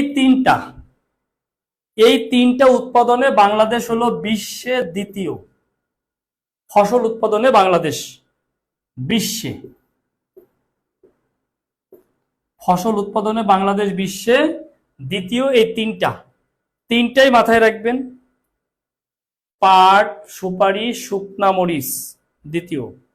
হ্যাঁ, তাম্বুল রাতুলো হলো অধর পরশে। ওকে ওকে, আচ্ছা ওকে, বুঝলাম বুঝলাম বুঝলাম, সবই জানেন আপনারা, বুঝছি। হুম।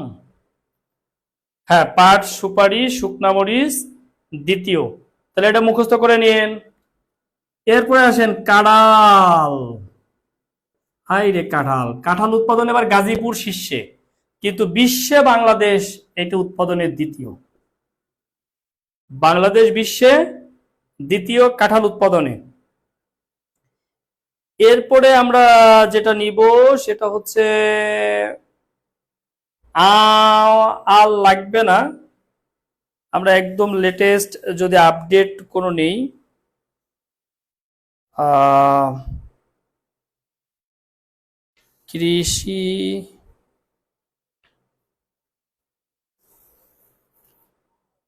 ওগো কৃষি তুমি কোথায়?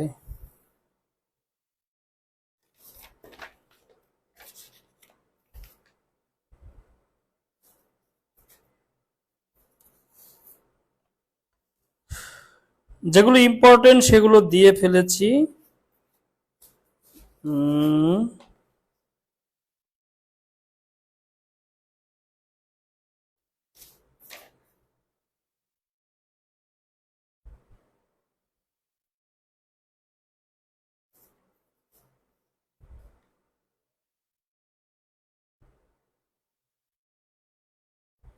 যাক এই কটা পড়েন।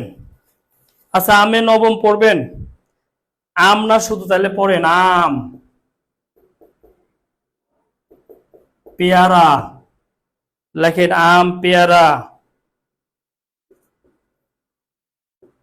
ফুলকপি, ব্রুকলি, বুঝতে পারছেন, মটরশুঁটি। পড়তে হবে না, আপনাদের তো সাম্প্রতিক পড়াইছি, আপনাদের ভাল লাগে না এই জন্য বেশি পড়াইলাম এখন, বুঝতে পারছেন। পাখির খাদ্য, এই সবগুলোতে নবম বাংলাদেশ। ওকে,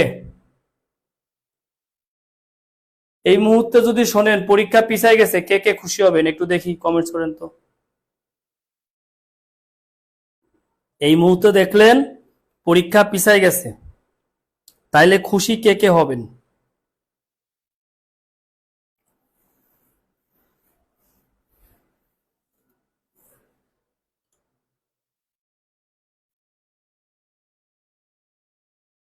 বলেন, খুশি কে কে হবেন একটু দেখি।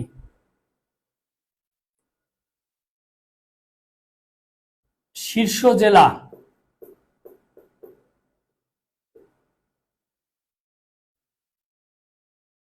বিভিন্ন ফসল উৎপাদনে শীর্ষ জেলা, যারা খুশি হইতেছেন এরা ক্যান্ডিডেট না, রিয়েল ক্যান্ডিডেট না,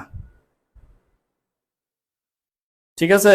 যারা খুশি হইতেছেন তারা রিয়েল ক্যান্ডিডেট হইতে পারেন নাই এখনো।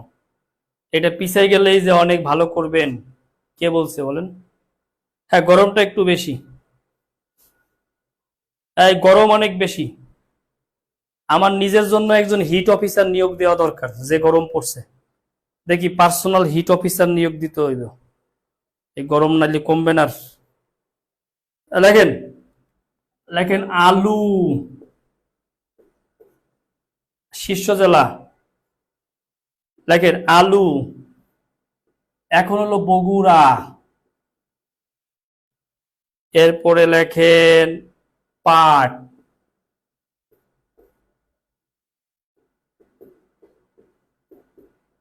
ফরিদপুর, লেখেন পাট, ফরিদপুর, ধান,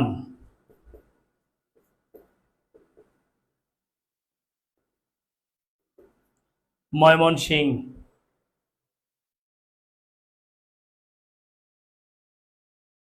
দেখেন, তারপরে তুলা,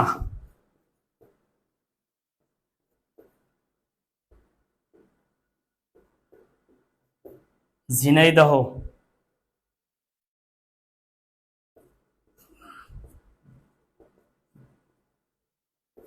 চাষযোগ্য মাছ,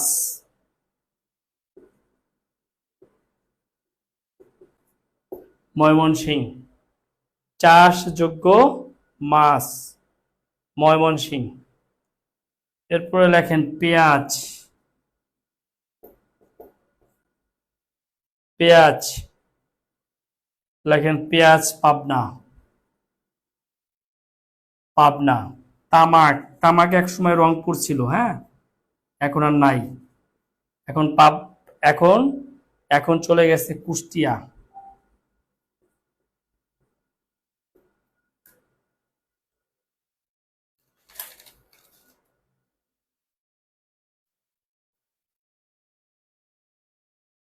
হ্যাঁ, মুন্সিগঞ্জ ছিল, আবার বগুড়া হয়েছে। লেখেন, এগুলো তো আপডেট হইতে হবে আপনাকে। লেখেন ভুট্টা।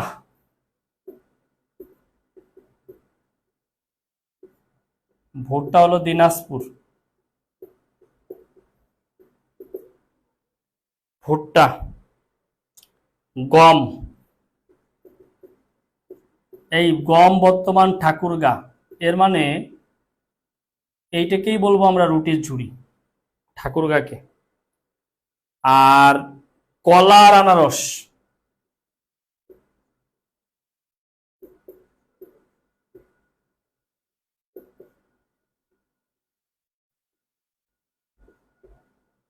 টাঙ্গাইল। কলা আর আনারস টাঙ্গাইল। বুঝতে পেরেছেন?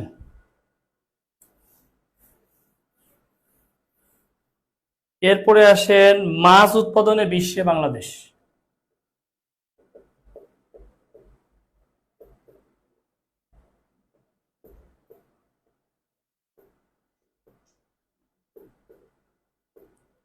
মাছ উৎপাদনে বিশ্বে বাংলাদেশ। ওকে, লেখেন স্বাদু পানির।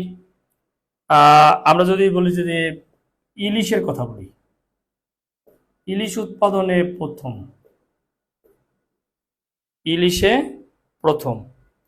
আর চাষের মাছ উৎপাদনে যদি ইলিশই ইম্পর্টেন্ট, চাষের মাছ উৎপাদনে হচ্ছে তৃতীয়। সামুদ্রিক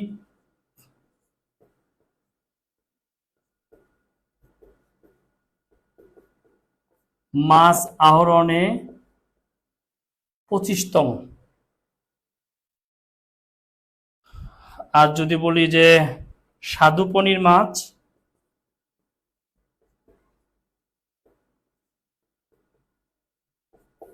স্বাদু পানির মাছে হচ্ছে তৃতীয়।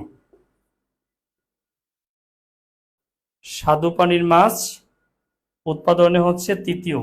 তবে এখানে যদি বলে যে পাখনাযুক্ত মাছ, স্বাদু, এখানে ভুল করা, যদি আসে ভুল হবে। স্বাদু পানির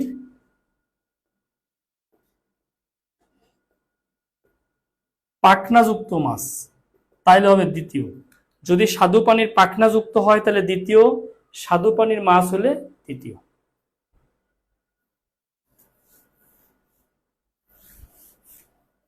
দেখেন, মোটামুটি আমরা কৃষির 12টা বাজায় ফেলছি।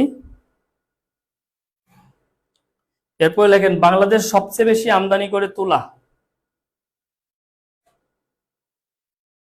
আর সবচেয়ে বেশি রপ্তানি করে কাঁচা পাট। সবচেয়ে বেশি আমদানি করে তুলা, আর সবচেয়ে বেশি রপ্তানি করে কাঁচা পাট। সবচেয়ে বেশি আমদানি করে কি? তুলা। আর সবচেয়ে কাঁচা পাট। আর পাট উৎপাদনে বাংলাদেশ দ্বিতীয়, প্রথম ভারত। পাট পাট উৎপাদনে বাংলাদেশ দ্বিতীয়, প্রথম ভারত। ওকে, তাইলে মোটামুটি কৃষি কৃষি কৃষি আর পড়াবো কৃষি। এবার বেজের থেকে বেশি পড়েছি। কেন পড়েছি জানেন? রাগ করে আপনারা অল্প পড়লে খুশি হন না, আপনারা মনে করেন আরো কত পড়তে পারলে, কিন্তু দেখেন পড়ে মনে রাখতে পারেন না, খালি পড়তে চান, খালি পড়তে চান। পড়াইছি, এরপরও খোঁচাখুচি করলেন, দিলাম পড়াইয়া, সমস্যা নেই।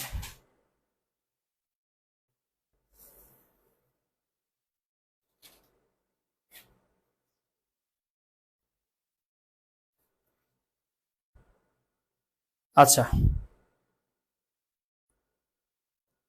লেখেন কৃষি খাতে প্রবৃদ্ধির হার।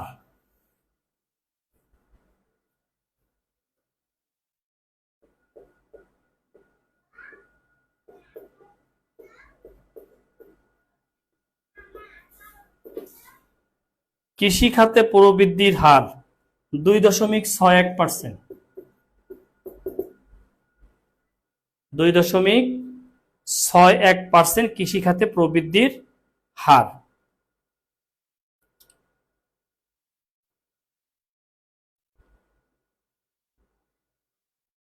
লেখেন বর্তমান চা বাগান কয়টা? 168টি। এগুলো লিখে রাখেন। রাবার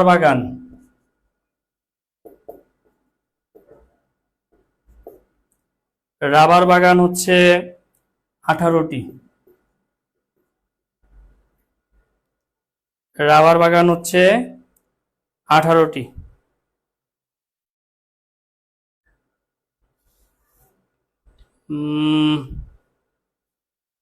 বাদ, কৃষি বাদ, আর দরকার নাই। হ্যাঁ, কৃষি বাদ। আসেন আমরা অর্থে যাই।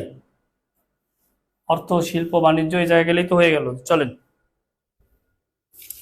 এই ধৈর্য আছে সবার নাকি শেষ হয়ে গেছেন?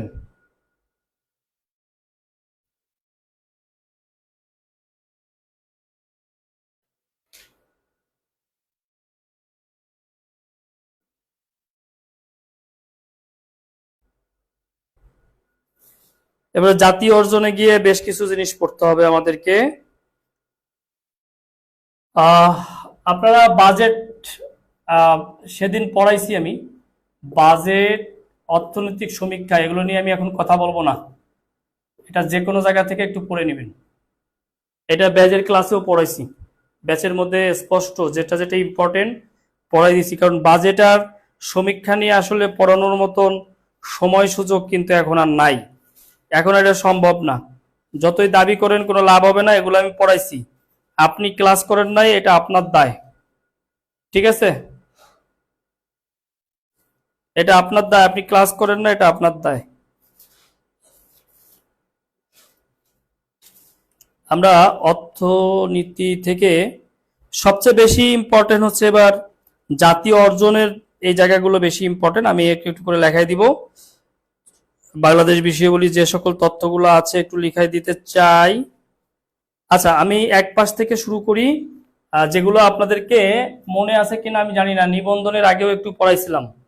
যেমন যেটা যেটা ইম্পর্টেন্ট আমি শুধু বলে দিচ্ছি যে অ মানে বাংলাদেশের সর্বশেষ অপরিমেয় সাংস্কৃতিক ঐতিহ্য ঢাকার রিকশা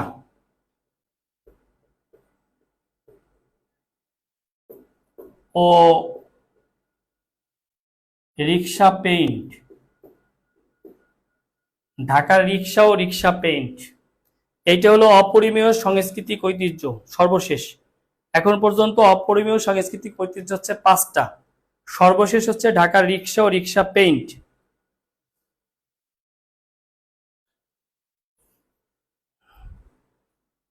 ইম্পর্টেন্ট গুলো শুধু, এখন আর সিকোয়েন্স মেনটেন করার সুযোগ নাই। প্রথম প্রথম অর্থ প্রতিমন্ত্রী বা নারী, যাই হোক, ইনি হচ্ছেন প্রথম। এই নামটা বেশ ইম্পর্টেন্ট, বেগম ওয়াশিকা আয়েশা খান।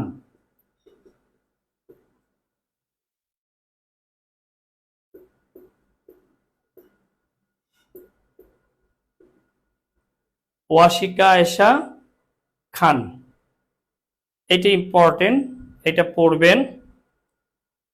এরপর লিখে রাখেন ঢাকা কক্সবাজার রুটে বাণিজ্যিক রেল চলাচল। আচ্ছা লেখেন, এমনি শিরোনাম করেন ঢাকা কক্সবাজার রেলপথ, এখানে বেশ কিছু তথ্য আছে, যেমন দূরত্ব নিয়ে একটা কথা আছে, সেটা হলো 480 কিলোমিটার। এটা পরীক্ষায় আসতে পারে।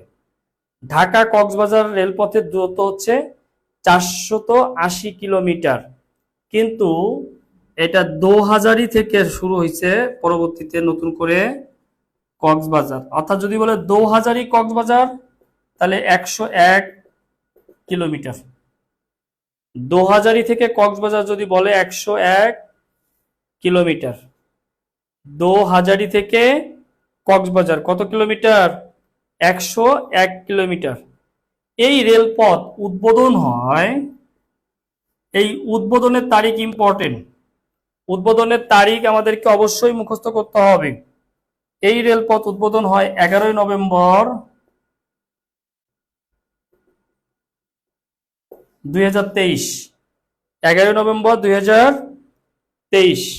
আর বাণিজ্যিকভাবে এটা মানে শুরু করে, অর্থাৎ রেল চলাচল শুরু করে 27 নভেম্বর।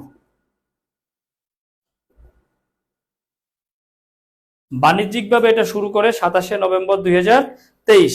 এই দুইটা তারিখই ভালো করে মুখস্থ রাখার অনুরোধ রইল সবার প্রতি। হ্যাঁ, সবার প্রতি অনুরোধ করতেছি, এই জিনিসগুলো আমাদেরকে মুখস্থ রাখতে হবে, কারণ এই বিষয়গুলো আমাদের জন্য এখন ইম্পর্টেন্ট। 26 তারিখের জন্য ইম্পর্টেন্ট এখন এই বিষয়গুলো, বেশ ইম্পর্টেন্ট।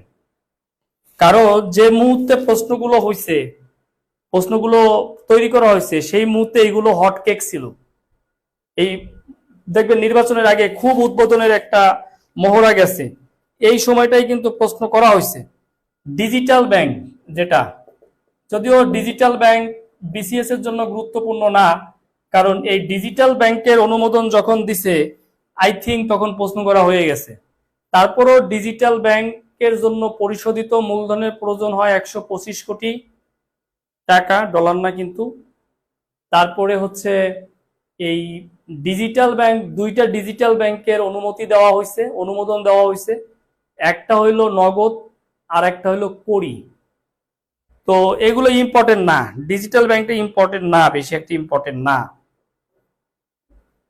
আর একটা জিনিস ইম্পর্টেন্ট, বেশ ইম্পর্টেন্ট, সেটা হলো শাহজালাল বিমানবন্দরের তৃতীয় টার্মিনাল। এই যে তৃতীয় টার্মিনালটা, এটা কিন্তু ভালো ইম্পর্টেন্ট। কেউ যদি পারেন আরো বিস্তারিত পড়বেন যদি হাতে সময় থাকে। আমি জাস্ট এই তৃতীয় টার্মিনাল নিয়ে দুইটা লাইন পড়াবো।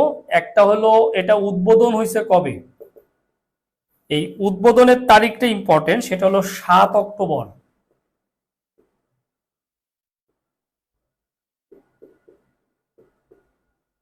2023। উদ্বোধনের তারিখটা হচ্ছে 7 অক্টোবর 2023, এইটা বেশ ইম্পর্টেন্ট। আর একটা হলো নকশাকার। নকশাকার হচ্ছে রুহানি বাহারিন।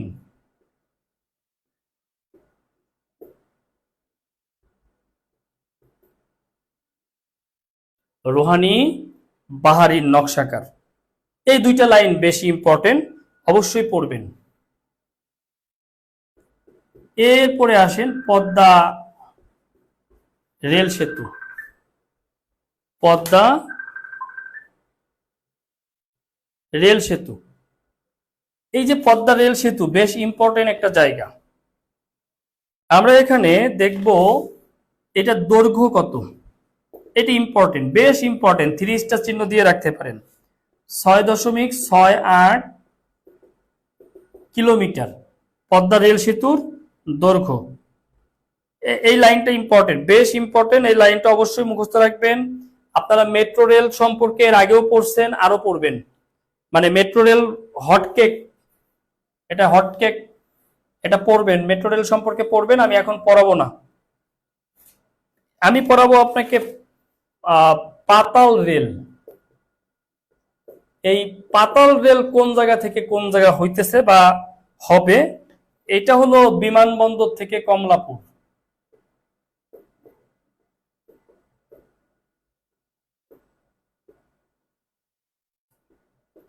বিমানবন্দর থেকে কমলাপুর ও পূর্বাচল থেকে নতুন বাজার।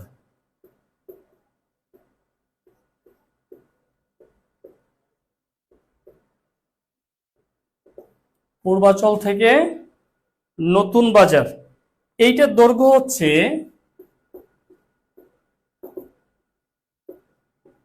31.241 কিলোমিটার। এটার দৈর্ঘ্য 31.241 কিলোমিটার। এইটা পড়বেন, এই জিনিসগুলো ইম্পর্টেন্ট, বেশ ইম্পর্টেন্ট। যদি কমন পড়ে 26 তারিখে তাহলে আমার কথা মনে পড়বে, নাইলে মনে মনে গাই লেবেন, আমি জানি, করেন, কোনো সমস্যা নাই। দেখেন, বঙ্গবন্ধু টানেল, এর আগেও বলছি, এই যে টানেল বিসিএস এর জন্য বেশ গুরুত্বপূর্ণ, ভালো গুরুত্বপূর্ণ। সেই টানেলের একটা হলো উদ্বোধন হয় কবে, উদ্বোধনের তারিখ অবশ্যই আপনাকে মুখস্থ করতে হবে। এটা হলো 28 অক্টোবর 2023। আর এর দৈর্ঘ্য বেশি ইম্পর্টেন্ট, 3.32 কিলোমিটার। আবার ভাবার দরকার নাই স্যার এটা তো নিবন্ধনে আইছে বিসিএস এ আসবে না, ভাই কোনটার সাথে ওটার সাথে ওটা সম্পর্ক নাই। এটা চট্টগ্রামের পতেঙ্গার সাথে, চট্টগ্রামের পতেঙ্গার সাথে Anowara, one city two town. আপনার এটা হলো মূলত চীনের আদলে, হ্যাঁ, যেটা ওয়ান সিটি টু টাউন, যেটা চীনের আদলে গড়ে তোলা হয়েছে, এটাকে ওয়ান সিটি কি টু টাউন, এর আদলে এটাকে গড়ে তোলা হয়েছে, বুঝতে পেরেছেন? অর্থাৎ চীনের বাণিজ্যিক নগরী যে সাংহাই, সাংহাইয়ের। দেখেন, এরপরে যদি আমরা দেখি যে বর্তমান সবচেয়ে বড় সৌর বিদ্যুৎ কেন্দ্র,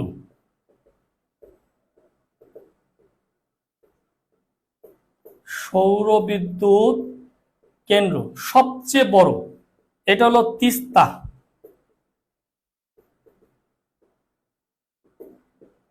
সোলার লিমিটেড।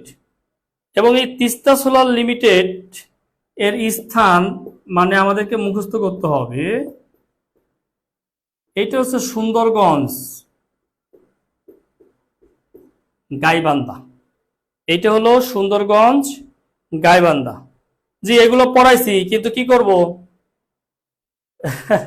ওই দিন তো সবাই ক্লাসে ছিল না, এই জন্য ওই যে ইনবক্সে খোঁচাখুচি করার কারণে ক্লাস নিতে হইতেছে, মনে পুরোটা ভিজে গেছে, বোঝেন নাই, উপন্যাস সব ভিজে গেছে, কিছু করার নাই, এত গরম, কিন্তু পড়াইতে তো হবে, বুঝছেন নাকি? বোঝেন নাই? বুঝছেন, বুঝছেন। ওকে, তাহলে দেখেন, আমরা সৌর বিদ্যুৎ কেন্দ্রের পরে আচ্ছা আরো কিছু জিনিস গুরুত্বপূর্ণ যেগুলো পড়াইছি অলরেডি, যেমন শেখ হাসিনা সরণি কত লেন বিশিষ্ট, এটা 14 লেন বিশিষ্ট। এই জায়গাগুলো আমি বেশ পড়াইছি, এর আগে ভালোই পড়াইছি, এগুলো আপনারা জানেন যে 12.5 কিলোমিটার।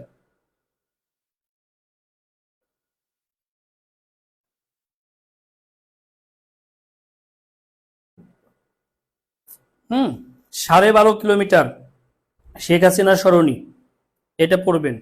এরপরে পরীক্ষা আসতে পারে মাতারবাড়ি গভীর সমুদ্র বন্দরের গভীরতা কত। মাতারবাড়ি গভীর সমুদ্র বন্দরের গভীরতা পরীক্ষা আসতে পারে, সেটা মনে রাখবেন 16 মিটার, 16 মিটার। এটা যেন আবার 16 কিলোমিটার দিয়ে দিয়েন না, অপশনে যদি 16 মিটার 16 কিলোমিটার এরকম থাকে তাহলে যেন আবার 16 মিটার দিয়ে দিয়েন না, দয়া করে এটা মাথায় রাখেন। এটার দৈর্ঘ্য 14.3 কিলোমিটার, দৈর্ঘ্য আসার কথা না, কারণ এই দৈর্ঘ্য ইম্পর্টেন্ট না, মাতারবাড়ি গভীর সমুদ্র বন্দর হয়েছে 16 মিটারের কারণে, বুঝতে পারছেন? এর 8 থেকে 10 পর্যন্ত ছিল আমাদের। এই রূপপুর পারমাণবিক বিদ্যুৎ কেন্দ্র পড়বেন, এটার আমি আজকে পড়াবো না, মেলা পড়াইছি এই পেজে। রূপপুর পারমাণবিক বিদ্যুৎ কেন্দ্র প্রশ্ন আসবে এখান থেকে, খুবই গুরুত্বপূর্ণ। স্মার্ট বাংলাদেশ, ভূমি ভূমিহীন মুক্ত জেলা পড়বেন। এগুলো ইম্পর্টেন্ট। রূপপুর পারমাণবিক বিদ্যুৎ কেন্দ্র, স্মার্ট বাংলাদেশ, ভূমিহীন মুক্ত জেলা, এগুলো পড়বেন। এরপরে সর্বজনীন পেনশন স্কিম,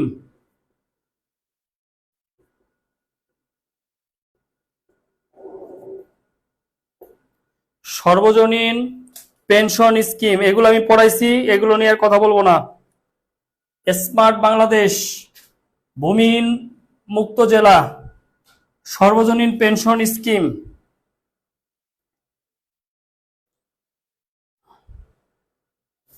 এগুলো আমি পড়াইছি।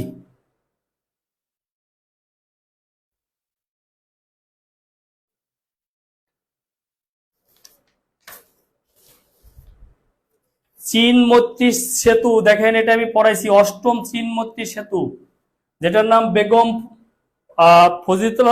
বেগম ফজিলাতুন্নেসা মুজিব সেতু। এটা পিরোজপুরে কচা নদীর উপরে, কচা নদী আসতে পারে কোন নদীর উপরে? কচা নদীর উপরে, এটা আমি পড়াইছি, এটা ইম্পর্টেন্ট। ভূমিহীন ও গৃহহীন মুক্ত জেলা প্রথম পঞ্চগড়, এগুলো পড়ে রাখেন, এগুলো পড়াইছি, খাতা খুলে দেখেন, এগুলো পড়ানো হয়েছে। আর যারা নিয়মিত ক্লাস করেন নাই তাদেরকে অনুরোধ করি, আপনারা যারা লাইভ ক্লাসে ভর্তি হন একটু নিয়মিত লাইভ ক্লাস করেন। লাইভ ক্লাস আপনাকে লাইভ দেয়, অর্থাৎ আপনি যদি লাইভ ক্লাস করেন এখান থেকে আপনি লাইভ ক্লাস করলে লাইভ পাবেন, আর রেকর্ড ক্লাস করলে আপনি সাপোর্ট পাবেন। সাপোর্ট, রেকর্ডে আপনি সাপোর্ট পাবেন, বুঝতে পেরেছেন? সো এইটা মাথায় রাখেন। হ্যাঁ, কচা। আর কি বললাম? অর্থনৈতিক সমীক্ষা আর পড়বেন, অর্থনৈতিক সমীক্ষার বাজেট পড়বেন, এগুলো তো বলছি।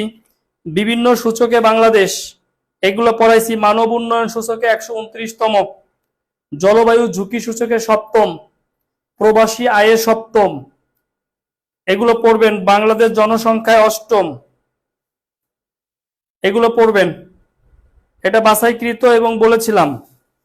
এবং আমি জানি না এত 21শে পদক জিয়াউল ইসলামের নাম আসতে পারে পরীক্ষায়, সম্ভাবনা কম যদিও, তারপরেও সমাজসেবায় মোহাম্মদ জিয়াউল হক, ইসলাম না, জিয়াউল হক, এটা পড়তে হবে, এটা বেশ ইম্পর্টেন্ট। এবং ভাষা ও সাহিত্যে মোহাম্মদ সামাদ, এটাও ইম্পর্টেন্ট, খুব ইম্পর্টেন্ট। খেলাধুলা করি আসেন। খেলাধুলার মধ্যে যেটা দেখবেন সেটা হলো বেশি ইম্পর্টেন্ট হলো নবম টি-20 নারী বিশ্বকাপ কোথায় হবে? নবম টি-20 নারী বিশ্বকাপ হবে ঢাকায়, এটি ইম্পর্টেন্ট, বুঝতে পারছেন? আর একটা ইম্পর্টেন্ট সেটা হলো গ্রীষ্মকালীন অলিম্পিক। আমি দেখেন সেদিন কিন্তু আন্তর্জাতিকের মধ্যে অলিম্পিক পড়াইছি একবার, আজকেও আবার বললাম 2024, এটা প্যারিসে হবে, ফ্রান্সের প্যারিসে। নারী ওয়ানডে ক্রিকেটে প্রথম সেঞ্চুরিয়ান ফারজানা হক, পড়াইছি। বাংলাদেশের প্রথম নারী রেফারি জয়া চাকমা, পড়াইছি। এগুলো বেশ ইম্পর্টেন্ট, এগুলো আমাদেরকে পড়তে হবে, এগুলো পড়বেন। বিপিএল এ চ্যাম্পিয়ন হয়েছে বরিশাল, ফরচুন বরিশাল, অত ইম্পর্টেন্ট না, খুব একটি ইম্পর্টেন্ট না। শামীম শিকদার, ভাস্কর শামীম শিকদার মারা গেছে কবে? এই বলেন, উত্তর দেন। ভাস্কর শামীম শিকদার মারা গেছে কবে? স্বপার্জিত স্বাধীনতা সংগ্রাম, এগুলোর স্থপতি উনি। ভাস্কর শামীম শিকদার কবে মারা গেছে? এইটাও আসবে না পরীক্ষায়, হুদাই বললাম, কারণ এটা হচ্ছে 21শে মার্চ, 21শে মার্চ 2023। এগুলো আসবে না, এগুলো পড়ায় লাভ নাই। যেগুলো পড়াইছে এগুলো পড়েন, মনে রাখবেন এই এক সপ্তাহ যারা সাম্প্রতিক নিয়ে টানা হেঁচড়া করবেন, 26 তারিখে তার জীবন নিয়ে টানা হেঁচড়া হবে, মানে পরীক্ষা নিয়ে টানা হেঁচড়া শুরু হয়ে যাবে। জি, নিবন্ধনের সময় পড়াই নাই, খালি ব্যাজেও পড়াইছি। হ্যাঁ শোনেন, বিভিন্ন সময় পড়াইছি, এগুলো পড়াইতে মুখস্থ করে ফেলছি। আমার কাছে মনে হইতেছে বাংলাদেশ বিষয়গুলি এইভাবে পড়লে আপনার কমপ্লিট হবে। আর উপজাতিতে গিয়ে উপজাতির সংখ্যা মানে সংখ্যাগরিষ্ঠ মাতৃতান্ত্রিক, পিতৃতান্ত্রিক, মুসলিম উপজাতি, উপজাতিদের গ্রাম প্রধান, ধর্ম, হ্যাঁ এইগুলো একটু পড়তে হবে, আদমশুমারি ওই 1872 সালে মেও প্রথম আদমশুমারি চালু করে, ওটা ইম্পর্টেন্ট। তারপরে হচ্ছে স্বাধীন বাংলাদেশে আদমশুমারি কবে চালু হয়, এখন পর্যন্ত ওই যে পড়বেন জনশুমারি, হ্যাঁ গৃহগণনা, জনশুমারি ও গৃহগণনা এটা পড়বেন, পঞ্চবার্ষিকী পরিকল্পনা পড়বেন, অর্থনীতির ভিতরে তো এগুলোই পড়বেন। এগুলো পড়ানো হয়েছে নানান সময়, এগুলো নিয়ে আর আমি আলোচনা করব না, কারণ একই জিনিস নিয়ে ঘ্যা ঘ্যা ঘ্যা ঘ্যা প্যা প্যা করে কোনো লাভ নাই, এগুলো পড়বেন। সর্বশেষ বলবো যে আপনাদের আন্তর্জাতিক আমি আলোচনা করে দিয়েছি সেদিন, আজকে বাংলাদেশ করে দিলাম। এখন আপনাদের কাজ যেটা, সেটা হলো আমার আর যেটা লাইবিলিটিস, সেটা হলো ভূগোল আর নৈতিকতা নিয়ে আরেকবার আপনাদের সাথে কথা বলা। মেবি কালকে না হলে পরশুদিন আপনাদের সাথে, কালকে হবে না, কালকে কবির ভাই ইংরেজি নিয়ে কথা বলবে, পরশুদিন আমি আপনাদের ভূগোল এবং নৈতিকতা নিয়ে কথা বলবো একদিনে মোটামুটি। তো ভালো থাকেন, সুস্থ থাকেন, সবার জন্য অনেক শুভকামনা। এই গরমে সবাই নিজের যত্ন নেন, বেশি বেশি লেবু খান।